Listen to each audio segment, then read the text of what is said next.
Hey guys, welcome to the Titanium Vault. I'm your host, RJ Bates III, and today I'm sitting down with a man that has moved me to tears before at masterminds together. He was my 12th ever guest on the Titanium Vault. And also, I don't know if he knows this or not, but I was calculating this right before the podcast. He was also, his company was the first ever service or vendor that I purchased as a real estate investor. Dude. I remember it. It was late 2014. I said, "What's the first thing I need to do? I need to get a website," and I bought me Yeah. a Carrot website. So, Trevor, how you doing today, man? I'm doing amazing, man. Yeah, I didn't know that. I didn't know that, dude. Yeah, The same with you, and then Max Maxwell, man. He said the same thing. He's like, I did this and I did that. It's fun to be a part of your guys' journey. absolutely, man. And well, it's funny. We didn't have all these other things back then that we have now, like prop stream and batch Yep. leads and all that. It was like there wasn't really a whole lot of things to sign up for. No, there wasn't. But I need a website. That's what you went and got. And so Yeah. went and got me one. So man, looking on here, it's been since 2017 since you've been on the podcast. So I know a lot's been going on. So before we hop into today's topic, which is the entrepreneur freedom formula, tell me about what's been going on with you and Carrot. Dude, yeah. 2017, man, just put myself back into that space at that time, kind of going high level and kind of bring people up where we are now. Yeah, we were, I think you mentioned on there a couple million a year is what the headline was. So that's Yep. probably what it was. And at that time, we were probably maybe, a dozen employees, 10 employees max.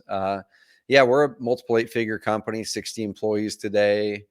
Serve thousands and thousands and thousands and thousands of customers. And we had a chance to learn how to buy a company recently, past year or so, and learning all the pros and cons that go with acquiring a company and getting it integrated, and lots of good wins there and lots of good lessons. But dude, in general, I think the biggest thing, honestly, is just the topic we're going to dive into today, like how I've had to evolve over that time, right? I mean, there was a lot of evolution from day one idea being in the dreamer phase to getting to 2 million. And that felt like it was this giant growth path, which it is. We'll talk about those pain lines you go through. But then from 2 to 10, dude, it was another giant. And from 10 to 30, it's a giant. It's just lots of growth, and business is the best personal growth tool I've ever experienced. So before we jump into your freedom formula, which by the way, I love the title because our new education is all about the King Closer's formula. So I'm all about formulas, baby. Formulas are good. Yeah. So we're going to do it. So before we do that, I remember when I interviewed you in 2017, and it's funny, you're a $2 million a year company then. Now you're talking about multiple 8 figures. You were already a very high level thinker. I mean, I remember we went through, these things that you had written down, the things that you're thankful for, you talk about all of your year end goals that you write down and all these things that you do as a very high level thinker. Along the path here, how have you stayed engaged on essentially not to shortcut what Carrot is, but you're a website company. I mean, how have you stayed engaged as a CEO on that and not really chase shiny objects of other things? Dude, it's such a good question, man, because before Carrot, I had 3-4 companies. I was a 2 to 3 year company guy, max. I remember even at a mastermind, me saying that. I was talking to a guy who had become my business partner at that time, Patrick Riddle. And I'm like, dude, I don't know. I'm like a 3-year business guy.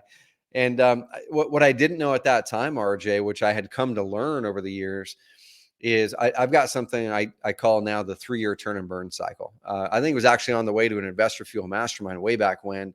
I was sitting in the airplane where oftentimes I do some of my best thinking, and I would just sit there doodling and drawing and just taking these thoughts in my brain and putting them down onto paper into something that I felt would make more sense with this graphic or this model or something. And I had discovered, it's like, man, not just myself, but other people, we all go through this very similar thing. And I didn't know how to grow through that next level. So I kept on starting back at zero. And what it is we start off with an idea, right? We get all excited about this idea. Dude, it's I'm in the dreamer phase. Usually I'm moving away from something I don't like. That's Right. usually what the motivation is at the start. It's need-based motivation. I need this. I don't really maybe just want it, but I need it. And it's usually to escape or evade something that you don't like. It could be a job you don't like, a business that you aren't passionate about and is burning you out. It could be people saying you can't accomplish something. You're going to go prove them wrong. You're usually running away from something.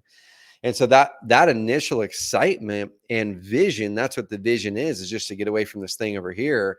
That can carry you through that first year, maybe even 2 years. You start to get some revenue coming in. If it's real estate, you start to close some deals. You get past that $100,000 mark, maybe you get over that $300,000 mark.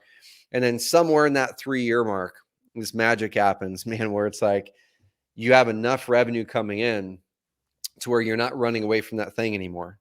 Yeah. But what we forget to do is move towards something. Now, take the motivation and move towards something greater than yourself, that is not fear-based or not, moving away from something. What a lot of us do is we hit that 3-year mark and we start to get burnt out.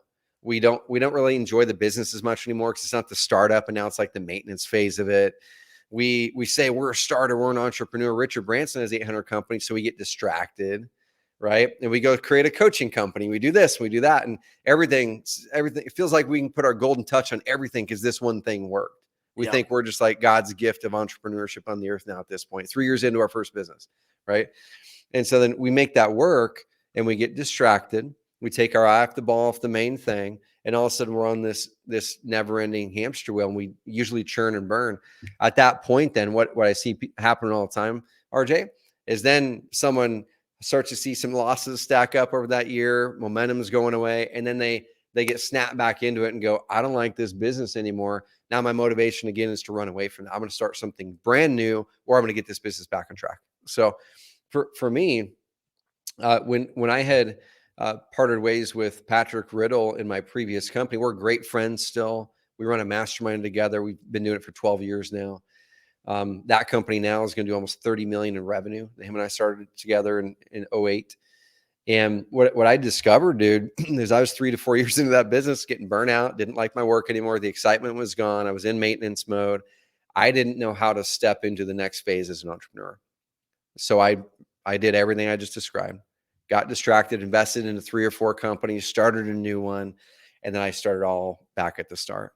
But that time I said, I'm going to do it differently. I'm going to learn how to grow as an entrepreneur and continually use this as that tool to help me grow, not as a way to get distracted and escape it when it gets hard.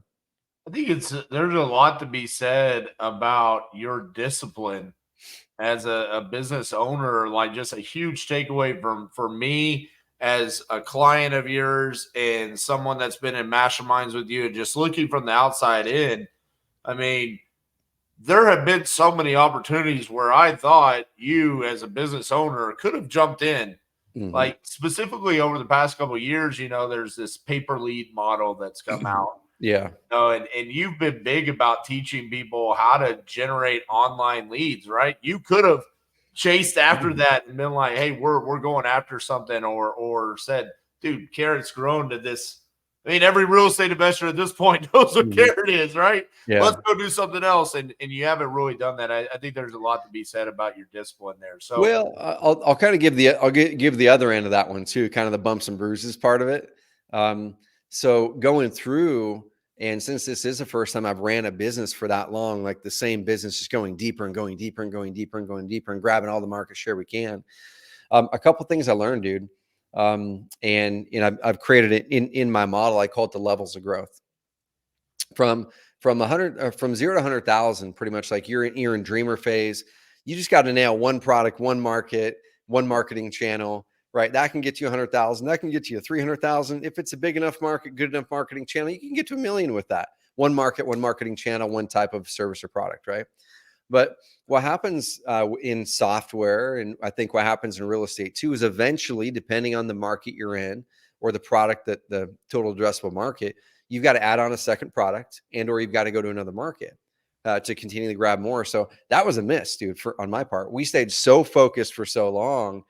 And there were some really good things we did in the leadership side, and some things that I learned from that I won't do again. that made it to where we were too slow in a couple things, honestly. So the pay per lead deal, we ran a beta on that last year, and we just put it off to the side over here for now while we can get some other stuff finished. But right now we're looking at, can we acquire a company? So that stuff is still really interesting to me. And I don't see it as discipline as much as a missed opportunity, because we should have probably 2 years ago layered on the second product, layered on the second market, stuff like that.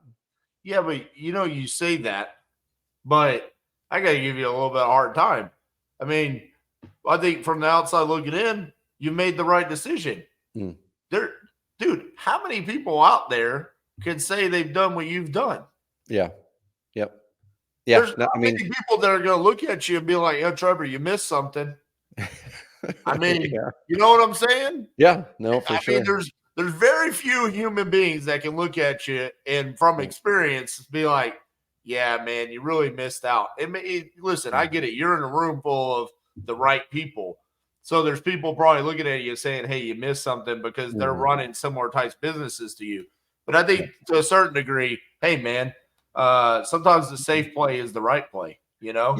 Yeah. And it's still something we're continually learning. Right. And I think that applies to everybody listening to this. Once again, if you are a flipper, a wholesaler, any of that stuff, at a certain point in your business, you are going to hit what's called a growth ceiling. Yep. And that growth ceiling has a lot of different factors to it. It could be, once again, the market size. It could be the opportunity that you have in software or a recurring revenue business. It's the churn rate, or the amount of people that are canceling each month versus the people who are coming in or expanding.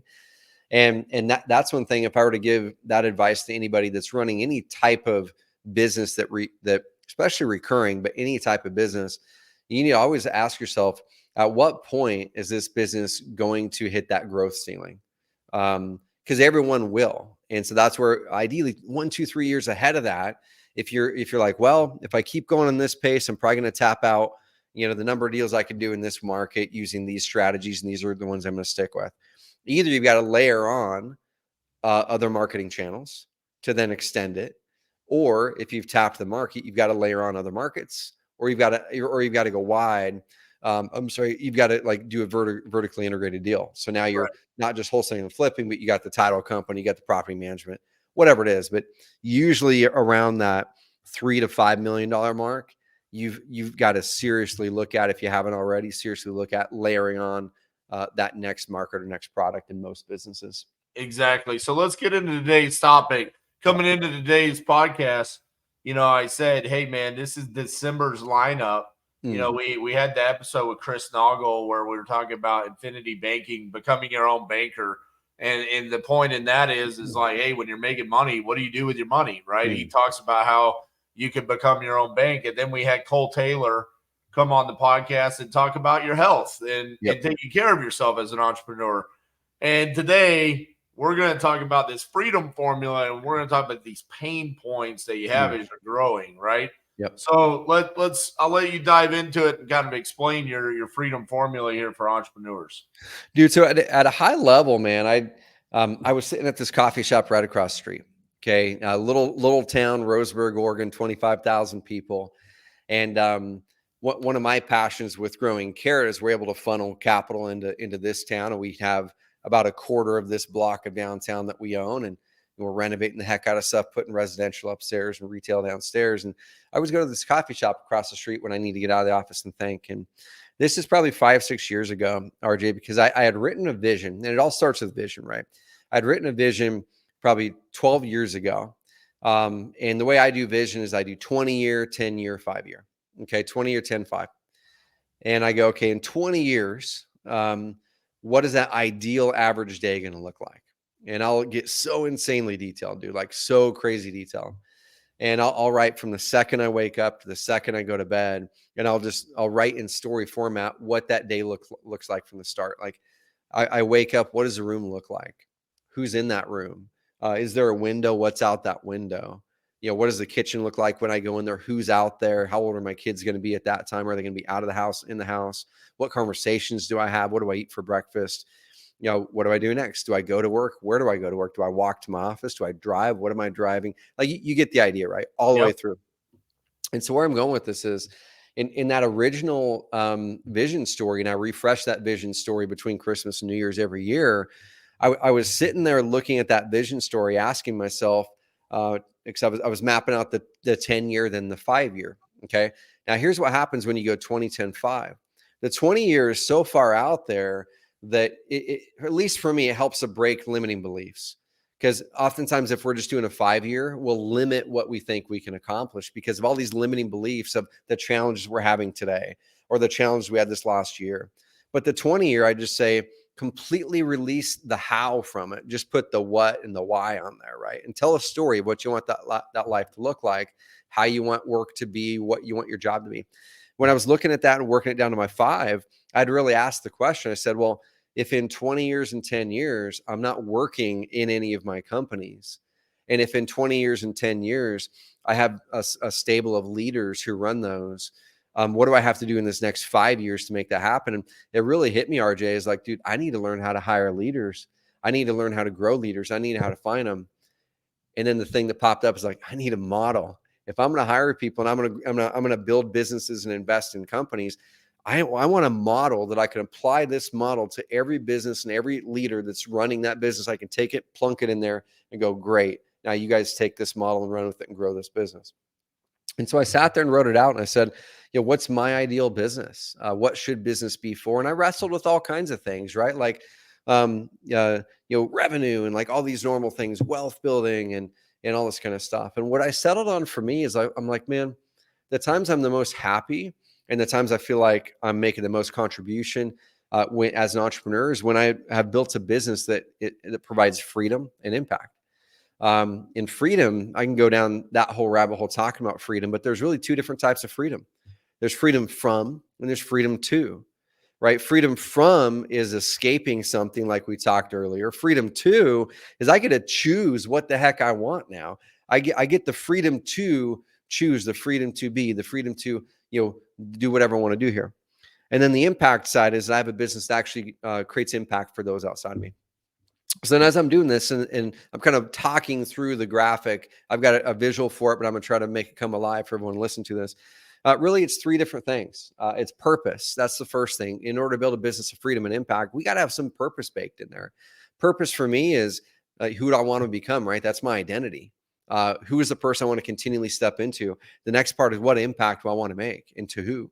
And then the third part is the vision. What's that vision that I see and on what we want to accomplish? Once we have that vision set, the next thing is, well, now I need to build a business that actually can create consistent profits and income. So consistent profits is that second part. In that, we're talking strategy, right? Create a strategy that's going to help fulfill the vision. For me, for my businesses, I've always based it off of evergreen income. I want to have something where that income is recurring, man, whether it's rental properties or software or whatever. And then the third part of that consistent income part is consistent profits part is leverage. You always want to find the ways to add leverage. Now, let's say you do that. You got a great vision that you're pumped about. You've set yourself in the identity of the person you want to become. And you're starting to take those moves. You've created a strategy and you've got some evergreen lead generation, evergreen income things built in to give you that freedom, because it's hard to be free if you're on an income hamster wheel all the time. You might be making $1 million a year, but stress the crap out because you don't know where your money's going to come from every quarter. That's not a fun business. But now you've got the business built, you have some consistent income to do, but you have no time. Now you're at the spot where oh my gosh, it's cool. I'm still kind of pumped about my business. I'm kind of close to that 3-year turn and burn thing, but dude, I don't have any time. So now we need to step into buying back that energy buying back the energy and time. Okay. And then there's a whole process there. So the reason I'm bringing this up is I sat there and I said, man, after I've tested this over the years, it's those 3 things. If I have a business that provides purpose, has consistent income and profits, and I'm able to buy back my energy and time, I can go around that circle, around that thing over and over again. It's about 3 years to go around it before you're going to need to refresh that vision, refresh that identity of the person you want to step into, update that strategy once a year to step into making that business better. And so as I've been growing, RJ, like I said, I probably wrote that down in maybe 2018. What I discovered is things kind of break at the exact same spots in most companies. Things break at like your 3s and 10s. I was in a boardroom with Clayton Mask, the CEO of Infusionsoft, or Keep. Infusionsoft's a 4-letter word when you're in their office. I kept calling it Infusionsoft. But I was in there with Clay actually about a month ago with Dan Martell, a few other guys, and Clay Mask. And Clay has been talking about the 3s and 10s since he wrote his first book in like 08. And that was the first time I heard it. I didn't internalize it until I've gone through almost all those 3s and 10s that he has in the book. And from 0 to 100,000, your first break point's 100,000. Okay. And I'm going to just kind of talk this through to people right now and hopefully visualize this. But every one of those 3s and 10s is a new pain line. Okay. There's a new identity you need to step into and embody. And there's likely a new vision that you have, an adjustment in your vision that you're going to have there. And so at the $100,000 break point, dude, that's the mindset pain line. At that spot, it's hard. You're trying to get those first few deals done or get that first revenue in. You're thinking about giving up. You're second guessing whether you even should have done the thing in the first place. But you need to adopt this mindset of no plan B. And once you can adopt that mindset of no plan B around that pain line, and you have the identity of a dreamer, right? You're not even going to step out of leaving that job if you don't start to dream first. Okay. The second you get your dream taken away, you're going to go back into that job because your mindset wasn't strong enough. So we need to step in and really master mindset, read the right things, listen to these podcasts with RJ, get around the right people, believe in yourself that you can go do it. So let's say you start getting some revenue now, right? You then march on, you're around 300,000 of revenue. So that's the next part there, the 100K to 300K. That's level 2 in my framework. That pain line that pops up, dude. You don't have enough money coming in to hire a bunch of people. Maybe you don't even have enough money coming in to hire a full-time person, a VA here or there, maybe an assistant, possibly for up towards the 300K. Things are working though, right? You've got revenue coming in. You might have deals coming in, leads coming in, but you're kind of doing everything except for maybe starting to delegate a few things here or there. Now the pain line that hits is time management. You're like, how do I continue to get ahead? I feel like I still have my full-time job, or it's part-time, or I just went full-time. My income's kind of inconsistent, but my goal is to really go full-time now, so I'm not in this halfway in, halfway out. And your identity at this phase, dude, is the rugged individualist. Let me ask you a question here. When you talk about these pain points at 100,000 and 300,000, is it feeling the pain to go from 100,000 to 300? Or is it feeling the pain to maintain 100,000 and 300,000?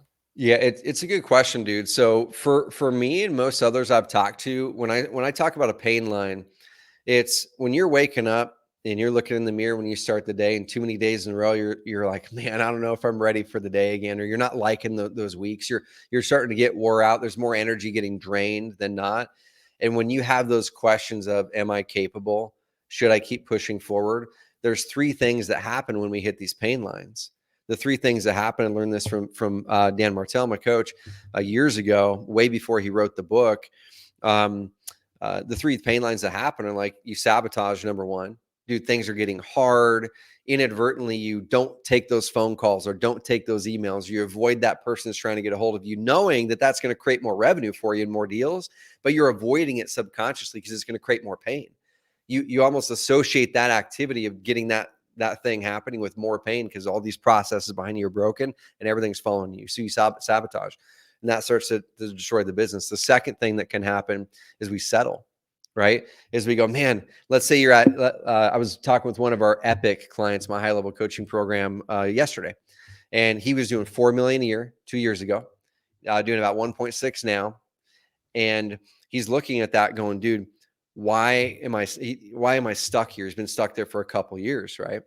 And at the end of the day, he's stuck there because he didn't solve the things he needed to solve to jump over and maintain and stay over the $3 million mark. So what did he do once he crossed that $3 million mark? Things got really hard. They got challenging. He then settled. He set back, he sabotaged, and he set back to a phase of his business that was more comfortable. He didn't think about that. He didn't say, I'm going to make this decision to settle. He just went back to a phase and said, man, you know what? That was actually I actually kind of enjoyed that phase looking back now. I kind of mastered it. Let me just do a $1.5 million business or 1.2. He mastered the 100,000 or 300,000 or a million phase, but to get to 3 and stay there, he has to grow now. The third thing that can happen, RJ, is you sell, right? The pain is so hard and so big that if you have a business that's sellable, that's when people, even if they enjoy the business, they start to look for an exit. Like, oh my gosh, I might drive this thing into the ground because they've got to grow and they're not sure if they can make it.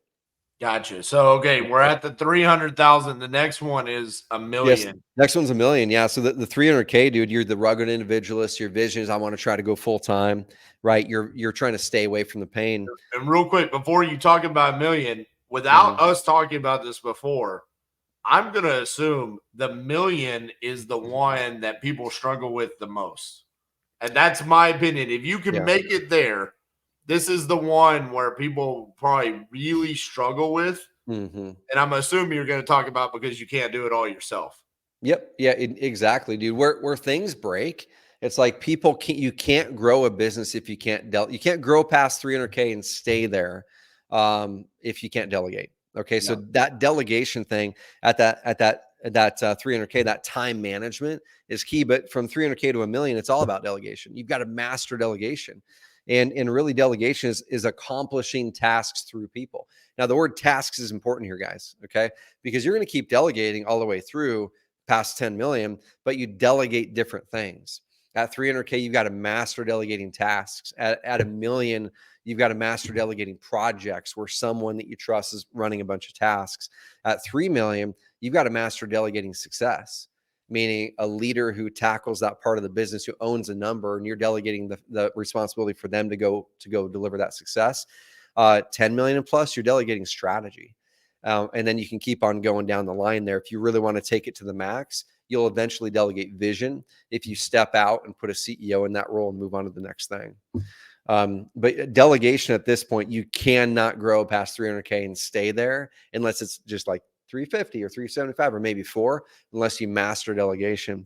And at this phase, dude, that's the pain point, right? Talking with people, once again, talking about that guy that I talked with yesterday.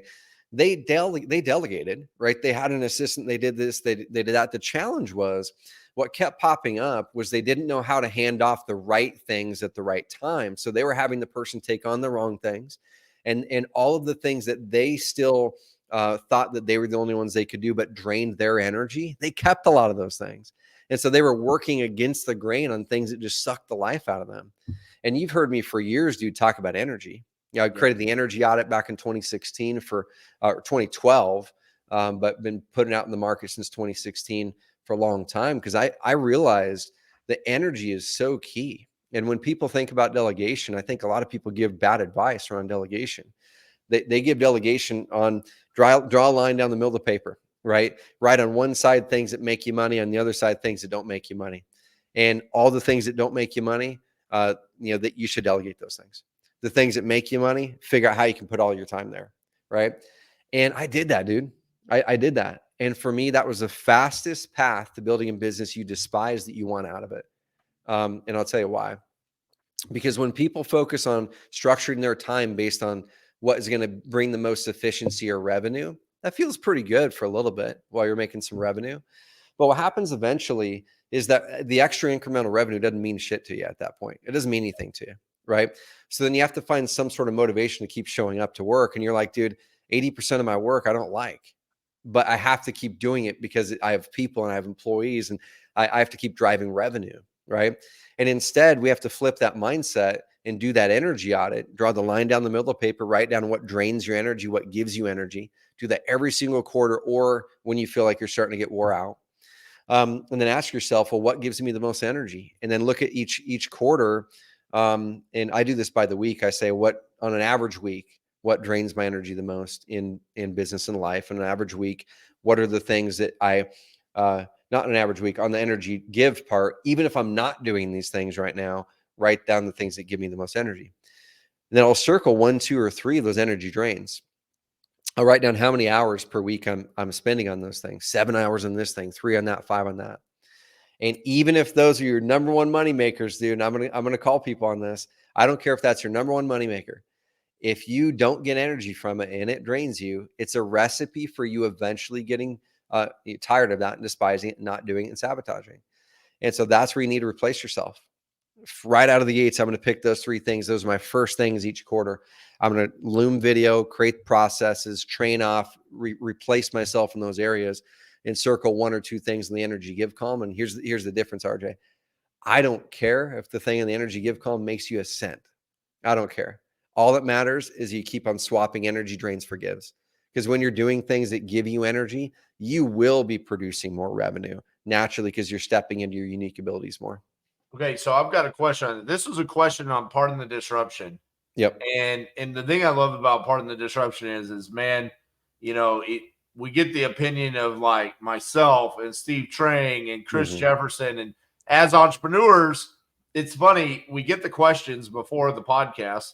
And sometimes I read them and I'm like, well, we're all going to have the same answer. And then we're, 30 seconds in and I'm like adamantly disagreeing with something Steve said or something CJ said. So I'm curious on this because you talk about energy give, energy drain, and delegation. Okay. Yep. One of the questions we had was, should entrepreneurs hire and delegate to something that they are good at in their business or something that they're bad at in their business? What should be your first hire? So, for example, I'm known as the king closer. I'm great at closing. Yep. Should I hire someone to do acquisitions because I'm good at that and I can train them how to do it? Or should I hire someone to do something else so I can stay in my seat of power because I'm good at it? Dude, amazing question. So in this model here, I'm looking over to the right at my model, right? In that 300K to $1 million mark, the identity that you adopt is the performer, right? You don't get to $1 million unless you master something you're pretty damn good at and you perform there. All the delegation around you is to remove the things off of your lap that are not that, right? So if you're amazing at sales, which I know you are, acquisitions, it's everything that's not that from that 300K to $1 million. Now, what will happen with a lot of people is, Pace Morby is a good example. He's great at that as well, but he doesn't want to have a call quota, right? He doesn't want to have a sales quota. He doesn't want to have to be the guy that pulls up the scorecard and goes, I got to get 30 calls this week. But he loves parachuting in, as do you, and nailing that call today. Yep. But he wants to have a team who actually like report the numbers and have to do the stuff all the time, right? And so I think this is where a lot of people have opportunity and get it wrong, is in that 300K to $1 million. You won't get to $1 million unless you're amazing at something. You go deep on that and then you delegate to buy you back time. So your first hire should always be not to make more money. Like, you're not going to go hire a salesperson if you're not already a good salesperson, ideally there. You're going to go hire people just to buy back more time of yours so you can go make more money. Okay. Now, the ideal here is that you actually get energy from that. Dude, if you flat out despise it and there's no one else in the business to do that, then you've got a challenge. Because you either need to get a business partner who loves doing that part, or you need to learn how to like it, or you need to learn the parts of it that you like and hire around that. I'll give an example. So this is something, RJ, that I think I kind of painted with a way too broad brush years ago. When I would put something on that list and I would say something I don't like, I'll use the example of sales. I like sales, but let's say I didn't, right? And I would say sales calls. Okay. So then what a lot of people do is they'll go hire someone and delegate sales calls. Okay. But what if you actually like a part of the sales call, right? What if you could just show up to the call and everything was ready for you? Like, perfect scenario. You show up, the customer's there, you talk, you're not writing any notes, you leave. If you love that, how do we now make it so that's your world? What a lot of people do is they hate everything around the sales call. Dude, I don't want to have to do this and take the notes. Man, as entrepreneurs, we're terrible with follow-up. We're great at sales, terrible at follow-up. And so what we despise about sales that we will then self-sabotage and not take that sales call is, I know I've got to take notes. I've got to follow up. That's another person to follow up with. So I'm just going to go to get distracted, not to take the sales call. So instead, what I do now is, if there's something that I like a part of it, but I don't like the whole of it, I will have someone come on with me and they'll do the rest. So my assistant will hop on calls with me now and she'll take all the notes. I just leave after I'm done with it. Or if we're talking strategy, I used to be back there like, hey guys, I'll send you the note after this and my summary. No, it's like, I get to sit back now and you ask that question of, how can I interact the way that gives me energy, but in none of the ways that drain my energy? Cool. I pretend like it's oven mitts. If I'm on those meetings, I have oven mitts on. I don't type things. I get on and I leave when I'm done. And so that was a great question, dude. So I feel to get to $1 million, you've got to do the thing that's producing revenue, because you are the performer. You got to be the identity of the performer. And your first hires should be to take away those things that drain your energy, that will allow you to do more of the things that make you money. So let's say that's the case. You delegate and you found a way to get to 1 million, and you've set in this seat of power. Yep. I think the majority of people that really are going to struggle in this is when they get to that 1 million. I mean, I've been around for a while. You know how many times I've seen people get up to that 1 million plus, and then the next thing you know, it's like they're no longer in real estate. You know, it's like, what happened? Yep. You know, you worked so great, and maybe it was that 3-year cycle, right?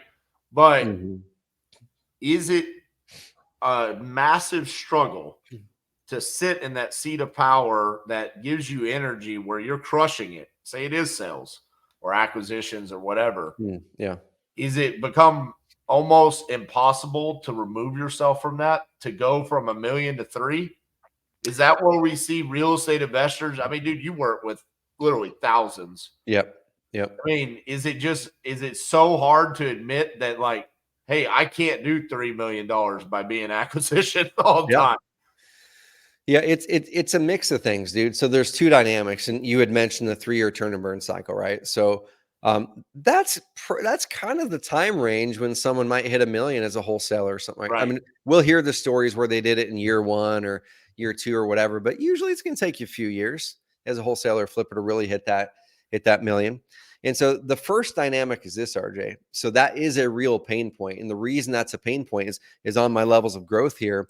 The pain point that pops up, the 300K to 1 million, is delegation, but 1 to 3, to master the 1 to 3 phase, you have to scale process. So that's the pain point that pops up. The pain line is, oh my gosh, we've got business coming in. I've got some hires. I maybe have 3, 4, 5, 6 people working for me now at this point. They're all probably reporting to me. There might be a team lead of acquisitions here that has another person, or dispo or transaction coordinator or something.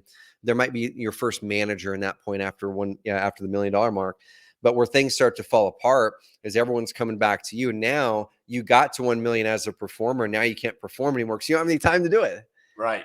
You don't have any time to do it. And so the business is looking to you to perform still, but they're all coming to you for these things. And so that's where we have to shift into the identity of builder. We have to shift from performer to builder. And this is where a lot of people get tripped up in self-sabotage, is going back to the 3-year turn and burn cycle. Their original vision was to run away from this thing. That's what carried them forward. That was the fuel. And I call it refueling your vision. Just like in a car, dude, you're driving down the road, and the blessing that we have in our cars is we have this thing called a fuel gauge. And that fuel gauge, once you hit about 40 miles left on that tank, it's going to flash a little light at you and say, you got to go get more gas. And then what do? You see that red light pop up in your thing. You find a gas station, you go over, you get out, you fuel up, and now you've got 452 miles left on that tank, and you got fuel for the next 400 miles now, right? The difference that happens in life is we don't have a fuel gauge that pops up in our face and says you're out of vision, you're out of fuel. Okay, what that is, and this is what I've learned over the years, RJ, is we have to create our own fuel gauge, our own vision fuel gauge. And for me, it's too many weeks in a row you're not liking your work. Too many weeks in a row you're going, dude, why am I doing this? You start to think about settling and moving back to your old phase. You start to wonder if you should be doing this. You start to get distracted with other opportunity. All these things are that fuel gauge throwing this warning at you, and you're not paying attention and saying, hey, you need new vision. Get clear, get clear, get clear. And the vision should drive every decision. If we don't have vision for that next 3 years, that's when people give up at this phase, because it gets hard, because they need to shift from performer to builder, which is building the people, building the processes, and delegating those, hiring that first manager, training your people well, maybe stepping out of that performer a little bit more and helping them grow now, rather than them helping them helping you grow. Okay, maybe a slightly unpopular question here. Yep. But do you think that part of the problem here is that just because you proclaim yourself as an entrepreneur and you're a good performer does not mean you're going to be a good builder? 100%, dude. And honestly, those people right there, if you're looking to hire an A player that could be amazing, oftentimes we ignore that person who is an entrepreneur, and we go, they're an entrepreneur, they're probably going to they're probably just going to want to start their own thing. I found some pretty damn good people who get stuck at that $1.1 million phase, whatever it is, who would be an amazing employee of yours to go run this part of the division. Right. You go perform, go build your sales team, do whatever it is. Let's pay you really, really well. You can be my revenue person, whatever it is. They can be amazing for that. And the people who are able to make that shift can be pretty powerful.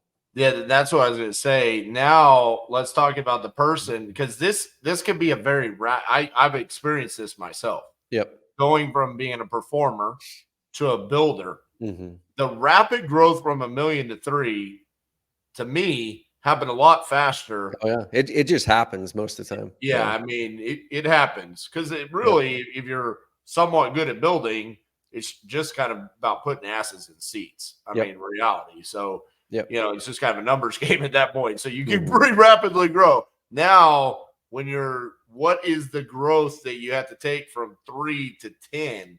That's a huge growth. And for me, that was where we hit a roadblock. I mean, so what did I miss there? Let's hear it. No, you're good, man. So yeah, the 1 to 3, I'm just going to kind of read through this here. So the identity that you need to adopt, just as a review, is you need to be a builder, right? Builder of systems, builder of people, builder of processes. Around this time is when you should write your company vision if you haven't written one down yet. Everyone needs to see where you're going in that future. There needs to be some sort of clear plan for the year, like those types of things, right? The purpose that we usually have at that phase is like, man, I got some money coming in, but usually your margins start to get squeezed between 1 and 3. You're sitting on 40, 50, 60% profit margins between 300,000 and $1 million. But then all of a sudden 1 to 3, they get squeezed because you're growing some people. So you're wanting freedom at that point. Like, man, how do I make this thing have freedom? So stepping into that next level, that 3 to 10, let's say you get over that 3 and you're starting to crank. Really the pain line here now is leadership. I remember RJ, dude, like distinctly when we were probably in that $1, $2, $3 million range. I didn't read a darn leadership book, man, like ever up to that. I was reading marketing and sales and like all this tactical stuff. And the thing that popped up, it was so funny. People would give me a leadership book. And I'm like, what are they? I'm a good leader. I don't need to read this book, right? It wasn't until 3 to 10 when I realized that I needed to grow so much as a leader that was the block. That if I was not growing as a leader faster than the company was growing, then it was going to slow. And that's usually when the business slows, is when the business starts to outpace your growth, and then you as the founder are going to slow it down. And that's a challenge we have, is we got to ask the question. I know it was because of me that it slowed down. Where and why and where do I need to grow? We got to look internal. And so that 3 to 10 million, we start to build up that real leadership team, right? I think that's one of the keys that helped us sail through that phase.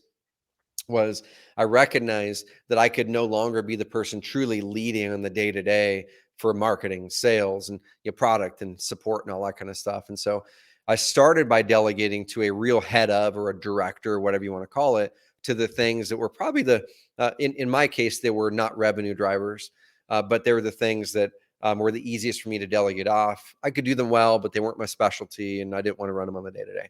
That's customer support type of stuff. Right. The technology side of things, I'm just not a techie guy. And I really kept the revenue stuff through that phase. But then I did hire a director. So I hired a director of marketing because I could no longer be in the week to week, the day to day of that. I created the plan. So you as the executive, you're still creating the strategy, right? Here's the goals. Here's the big key things. You align with your director. You make a plan together. They make the plan, bring it back to you. Bam, we like it. Now they take it to the team. They start executing it. They report the scorecard. So that's where we as leaders need to get really good at recognizing where the scorecards are off on, red, yellow, greens, coaching them, putting the right leaders in the right spots, giving them budgets with accountability, and stepping back and going. So what's crazy about you saying this, man, and I briefly touched base on it. I think you interviewed me on the Carrot Cast 2018. Yeah. And then again in 2019. You don't know this, but since we've been hosting our 2-day boot camps here at our office, every single attendee has received a copy of the book Extreme Ownership from me. There we go. And I point back to 2018, 2019, me trying to take us from 3 to 10. Yep. And I point back and I say, I was not the leader that this organization needed. Yep. And it's Yep. because I lacked extreme ownership. I Mm. lacked the ability to say, the reason why that project failed or our marketing failed is because I didn't cast the right vision. It's on me. I wasn't putting out the plan and then holding someone accountable to it. Yeah. That wasn't me.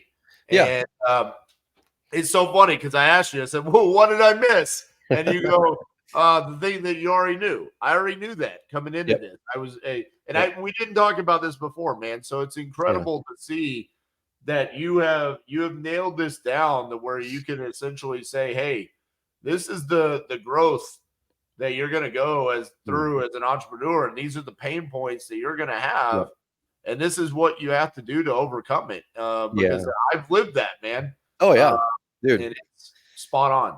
Dude, the thing that's exciting about this, you know, I mean, and we only went through the pain line and then the identity, really. That's all we went through. We didn't go through what do you do with strategy, marketing, leverage? What do you do with energy, process at each level? I've got all those broken down on exactly what processes you build at each level, how you need to buy back your energy in the right ways as a CEO at each level, strategy and stuff. And in that phase, one of the things I will add in there is you could nail all those things and still not get from the 3 to 10. Just because of your strategy, right? Like we were talking before, you could have everything dialed in. You're the best leader in the world, but if your market doesn't bear, Roseburg, Oregon's not going to ever bear a $10 million year wholesaling business, right? Right. So somewhere along the way, we've got to then have a strategy that expands multiple products, multiple markets. You choose which one comes first. But as long as people are always staying ahead of that to make sure that the strategy has legs, then it really is up to you as the entrepreneur to grow it. Man, that's incredible. I just out of curiosity, I don't think there's going to be too many people on here at the $15 million level trying to get to 30. But yeah. What is that growth, that pain point from 10 to 30? Dude, 10 to 30. And that's one that, you know, that I've had a challenge with. I feel like I'm really making some amazing strides with it now. And so I'm going to be saying this from the perspective of I'm still in the 10 to 30, learning through it. But here's some of my learnings over the past 2.5 to 3 years while I've been in that phase. The first thing is you're delegating strategy. Like getting 10 to 30 is all about strategic moves. It's making big strategic moves, right? I talked with a buddy of mine. We have our Epic coaching program, and I invited on a couple of my buddies. One of them, Aaron Amuchastegi, who lives in Austin, big player in the real estate and software side. And then we've got my buddy Doug Faith. Doug will do about 60 million in revenue this year. When I met him in 08, dude, he was doing 200,000 a year in revenue, right? But the way he did it was his big strategic moves. They had around the $7-8 million mark. They had to completely pull back, rebuild their strategy moving forward because the strategy they had was going to max out at 10-12 million. And so they said, well, what would have to be true to get to 100 million? And then they rebuilt that strategy. So strategy is key at that 10 million. And if we as performers, and the person who naturally, I don't like sitting on like scorecard meeting dudes, and I don't like that stuff. I want to go do this all day, or go like draw on whiteboards and go sell stuff and like make up new products. I want to do that stuff all day. And what happens naturally with us as the founder is if we haven't done a good job articulating the strategy for the core parts of the business that our directors can then drive, then what happens is our directors are just going to go whatever direction they think they need to go for that function. And it's usually going to be more of the same thing that got you there. And so you're just going to stay just churning your wheels like this. And so at that stage, I had to recognize, I'm like, dude, I'm probably not the guy who should run this business. Like I'm the guy who's going to come up with the new revenue things, the thought leadership, drive that. But I hired a COO about 10 months ago. She's been amazing. Went through a whole process I call the high confidence hiring process that really, really dialed that in. So it's just a really great process. And it's been great because she was able to come in and take over about 75% of all of my responsibilities. And now I get to focus on thought leadership and what's next for most of the time. And now she's able to really dial this in. We still have a gap though. So as I've been looking at RJ, I'm going, okay, what's the next strategic delegation point? And for me, it's all of marketing and sales. And so this last week, I just moved one of my team members into VP of marketing sales to give him a shot in that. And we're working on the handoff, the strategic handoff now. So that's the biggie. And then in that area as well, you need to then be as CEO really thinking about what's next, that vision stuff. You need to be a lot more in vision. Your identity after that 10 million is visionary. Your team needs you to be the visionary. Where's the market going? What's 3 moves ahead? What's 5 moves ahead? Casting that vision, letting those executives now interpret that vision, create strategies for the rest of the company, driving down and go. You need to have a lot more thinking time in your schedule. You need to not take a lot of meetings before noon, like that kind of stuff. Yeah. Because your schedule will fill up, dude, because everyone wants it. I had to chop it, no meetings before noon on Tuesday, Wednesday, Thursdays. And I just get to do the things that are either high level thinking or thought leadership. All right. So I'm going to take you out of this mindset for a second. I'm going to ask a question to see if I can get Trevor to talk on a more real level. Because, man, you're a super high level thinker. Let's see if I can break you out of it for a second. Cool. Let's do it. You've had this product for a while now, and there's so many competitors that have come along, and then even outside of the real estate world, right? Mm-hmm. You're competing against just the Squarespace and the Wix and all these other companies, right? Yeah. How have you maintained the market share that you've had? I mean, is that ever like, do you ever wake up in the middle of the night like a cold sweat, like someone's just going to come along and like steal the market share that you have? I mean, it's impressive what you've been able to do for the run that you've had. So how have you maintained that? Dude, yeah, I mean, I'll kind of go back to the strategy side again, where there are some moves that, if I were to do it all over again, RJ, I would have made a couple moves a year or two ago, right? So good learning lessons there. But I think a couple things that have helped. And I'm saying this, dude, as we are literally doing things to ensure we not only gain market share in this market and either eliminate the relevancy of most of our competitors in certain key areas, or we start to build that market share outside of this industry. So we're working on some big plays right now. We're in no means content with holding this market share in this one little spot. And we've already made some big moves in that area, signing some big enterprise contracts with some of the biggest real estate companies in the world. Right now we're moving up market. So a lot of the guys are playing down here. We're starting to go way up here and go up market. Because one of the challenges, and I'll directly answer your question here in a second, but one of the challenges with working with the individual agent and investor, when we're thinking strategy, I knew when the market gets hard, we were all predicting, I was predicting 5-6 years ago, I thought it was just going to happen before 2020. And then COVID hit and then all the stuff. So we were already planning for a down market. And during a down market, your newer investors are going to churn at a much higher rate. So if you build your business off the bottom of the market, you're going to be churning out so many people. That's a terrible spot to build your business unless you have a logical spot to move them up into enterprise. And so a few years ago, we started to step into that to say, what can we do to serve the higher level market? The ones who are going to invest several hundred a month with us or several thousand and that are going to wade through a challenging market. That's when we bought Investor Fuse. We've revamped a lot of that product and it's growing at a good clip right now. Nick Perry moved over to it and he's crushing it with it. And we're bringing over some big players over to Investor Fuse where, if people would have looked at that product 3 years ago, they wrote it off because, Dan launched it bad and had bugs, and we're starting to really bring it back. And we have some big plans to gain market share there this year in a big way, in some ways that people aren't expecting. One of those plays is the data. We want all the data. We want all the data all the way from the traffic to the deal.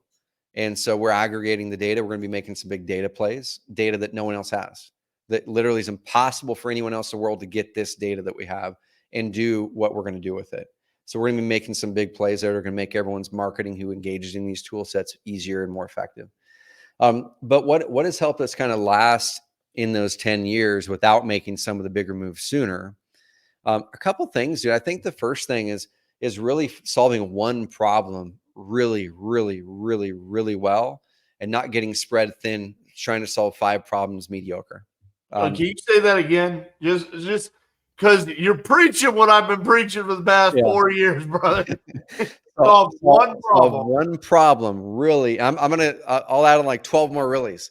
Really well, rather than 4 or 5 mediocre. And here's the thought with that, dude. So when we came into the market, there were all kinds of places that provided websites like your Freedom Softs and Real Flows, where a website was included in there. And that's a pretty hard sell when you're saying this person gets a website for free in a tool they already have. How do we make it so they need our tool so much that they're going to pay extra for something they already get for free? Yeah. Right. Which sounds crazy to even say that. Well, we do. We have a ton of our customers who are using tools that give them a free website because ours solves the problem so much better. Even some of the competitors who've come along lately who say that they're built on performance, we're running the page speed test, we're running the conversion test. You can look in the Google search results. They're nowhere to be found in the Google search results in almost all the top 220 markets in America. So competitors can say something, but one thing that we decided is we have to prove and show that our stuff actually performs better. Because in this market, when it performs better, one extra deal is 10, 15, 20, 30,000 bucks. That's worth a lot. That's where we need to get better, though. We need to get better proving and showing that in this cycle. We did it really good the first 6, 7 years. We need to get better at it right now. But another thing, dude, is values and brand. I think in the early days, we really drove the values into the market. We showed people you can do business differently. We made it so our brand, the carrot, the orange, everything that is around that, when people would see that, they would get a feeling, right? There's a feeling that was behind that. And I think when you can really double down on brand, it's recognizable, and it's not just colors and a logo. Brand is truly colors, logo, but the way that you make people feel. What do they think about your brand when they see you? And so I think that's important. We did a pretty darn good job for that first 5, 6, 7 years building real brand. And same thing, we're gonna have a resurgence of all that in this year ahead and double down on it. I love it, man. And the reason why I made you repeat that first statement there is because I talk about it all the time, but that little hedgehog right behind me. Yeah. Jim Collins, Good to Great, the hedgehog concept. And when I talk about 2018, 2019 and being a poor leader and needing extreme ownership, it's because we didn't have a hedgehog concept. We were wholesaling, we were flipping, we were landlords, we were Airbnb, we were seller financing, we were whatever we could be, right? And I almost killed our company. And from that, I learned, hey, I needed to be a better leader with extreme ownership, and then I also needed to have a hedgehog concept. So I appreciate you sharing that, man. Listen, I took up almost an hour of your time. I appreciate you, man. Thank you so much for coming on here. For the people that want to learn more about the Entrepreneur Freedom Formula, where do they find out more about this? Because you said there's a lot more to it. So how can they find out? Yeah, man, it's been part of my passion this past year. I wrapped a whole high-level program around it. A bunch of high-level 7-figure and a few 8-figure guys in it. They can go right now to carrot.com/epic. Carrot.com/epic. I think I've got something there. But in general, dude, my podcast, the Carrot Cast on the Thursday episodes, that's me literally just talking from the heart, straight to my cell phone as I'm driving to or from work, called the Truck Talks in there. And I'm talking this stuff all the time. I just did a series of 3 breaking down those pain points in insane detail on that. So go check it out. It's called the Carrot Cast, where you can find it at carrotcast.com. Love it, man. I've been a guest on there 2 or 3 times. It's been a while, brother. You need to have me back. Dude, let's make it happen, man. Let's make it happen. And also my IG. I've been ramping up I talk about a lot of the stuff on my IG. DM me, guys, anytime. This is Trevor.Mauch. That's MAUCH. Trevor.Mauch. Go find me over there. Awesome, man. Last thing. I don't say this enough to people, and I want you to know this. You are one of the entrepreneurs that I've met that I respect the most. Appreciate it, man. Honestly, man, I respect you. I appreciate you for who you are as a human being and an entrepreneur. So thank you for everything that you do for us as real estate investors and just entrepreneurs and people in general. Listen, guys, this was a way better Trevor Mauch interview than the one he had on Real Estate Disruptors. So all I'm going to say is you need to leave 5-star review here. Okay. Love you, Steve. Appreciate you guys. We'll see y'all next week.